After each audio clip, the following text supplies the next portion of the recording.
ಬಹುಶಃ ಇದೊಂದು ಕ್ವಶನ್ ದಿನ ಎಲ್ಲರ ತಲೆಯಲ್ಲೂ ಬರ್ಬೋದು. ನಾಳೆ ಬೆಳಗ್ಗೆ ಏನು ತಿಂಡಿ ಮಾಡಲಿ ಅಂತ. ಈಸಿಯಾಗಿರೋ ಒಂದು ತಿಂಡಿ ತೋರಿಸ್ತೀನಿ, ಬನ್ನಿ ನೋಡೋಣ.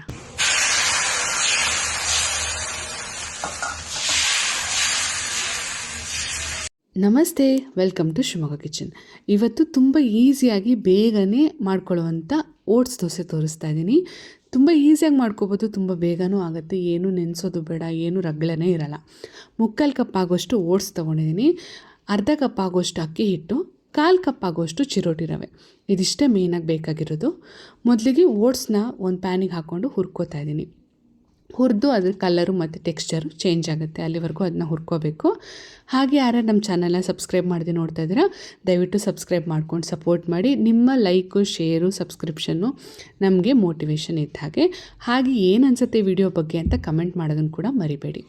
ನೋಡಿ, ಓಟ್ಸ್ನ ಹುರ್ಕೊಂಡಾಗಿದೆ, ಅದ್ರ ಕಲರ್ ಮತ್ತು ಟೆಕ್ಸ್ಚರ್ ಎರಡೂ ಚೇಂಜ್ ಆಗಿದೆ.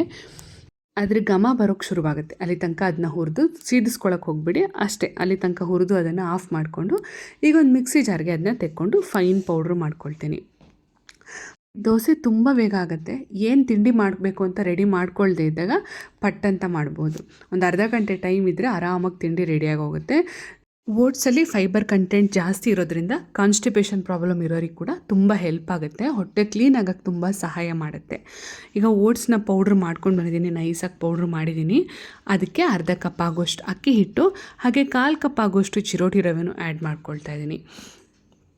ನೀವು ಎಲ್ಲ ಓಟ್ಸಲ್ಲಿ ಬೇರೆ ಏನೇನು ಥರದ ರೆಸಿಪಿ ಮಾಡ್ತೀರಾ ಅಂತ ಕಮೆಂಟಲ್ಲಿ ತಿಳಿಸಿ, ನೋಡೋಣ ನಂಗೆ ಗೊತ್ತಿದೆಯಾ ಇಲ್ವಾ ಅಂತ.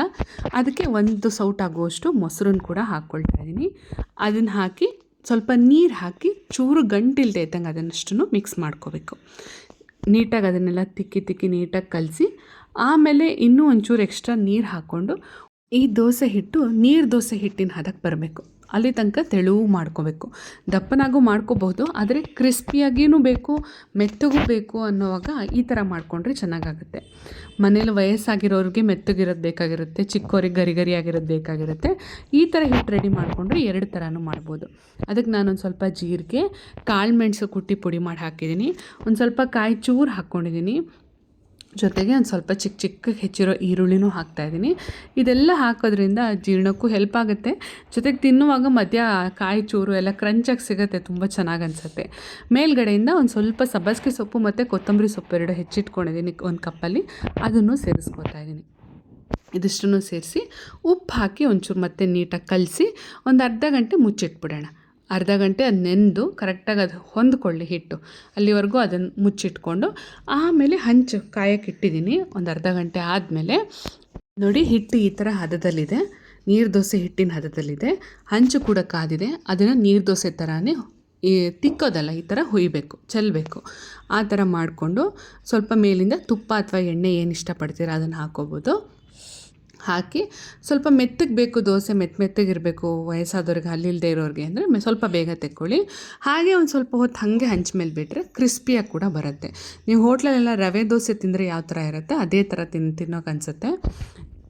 ನೋಡಿ, ಈ ಥರ ಸ್ವಲ್ಪ ಹೊತ್ತು ಬಿಟ್ಟಿದ್ದೀನಿ ನಾನು, ನಂಗೆ ಗರಿಯಾಗಿ ಇಷ್ಟ ಆಗುತ್ತೆ. ನೋಡಿ, ಈ ಥರ ಆದರೆ ದೋಸೆ ರೆಡಿ ಆಗುತ್ತೆ. ಅದಕ್ಕೆ ಜೊತೆಗೆ ನಾನು ಚೆನ್ನ ಮಸಾಲ ಮಾಡಿದ್ದೀನಿ. ತುಂಬ ಈಸಿಯಾಗಿ ಮಾಡ್ಕೊಳ್ಳೋ ಚೆನ್ನ ಮಸಾಲ ಇದು. ನಿಮಗೂ ಇದ್ರ ರೆಸಿಪಿ ಬೇಕು ಅಂತಂದರೆ ಕಮೆಂಟಲ್ಲಿ ತಿಳಿಸಿ. ನಾನು ಮಾಡೋ ರೀತಿ ಚೆನ್ನ ಮಸಾಲ ನಿಮಗೆ ಅದನ್ನು ಖಂಡಿತ ವೀಡಿಯೋ ಮಾಡಿ ಹಾಕ್ತೀನಿ. ಅದೇ ಥರನೇ ಇನ್ನೊಂದು ದೋಸೆನೂ ಮಾಡ್ಕೊಂಡಾಯಿತು. ಚೆನ್ನ ಮಸಾಲ ಚಟ್ನಿ ಪುಡಿ ಜೊತೆಗೆ ಅದನ್ನ ಸವಿಯೋಕ್ಕೆ ರೆಡಿಯಾಗಿದೆ. ಖಂಡಿತವಾಗ್ಲೂ ಎಲ್ಲರೂ ಟ್ರೈ ಮಾಡಿ, ನಿಮ್ಮ ಫ್ರೆಂಡ್ಸ್ ಆ್ಯಂಡ್ ಫ್ಯಾಮಿಲಿ ಜೊತೆಗೆ ಶೇರ್ ಮಾಡಿ, ಸಬ್ಸ್ಕ್ರೈಬ್ ಮಾಡಿ. ಸಬ್ಸ್ಕ್ರೈಬ್ ಮಾಡದೆ ಹೋಗ್ಬಿಡಿಪ್ಪ, ಆಗಾಗ ಬರ್ತಾ ಇರಿ ನಮ್ಮ ಮನೆಗೆ.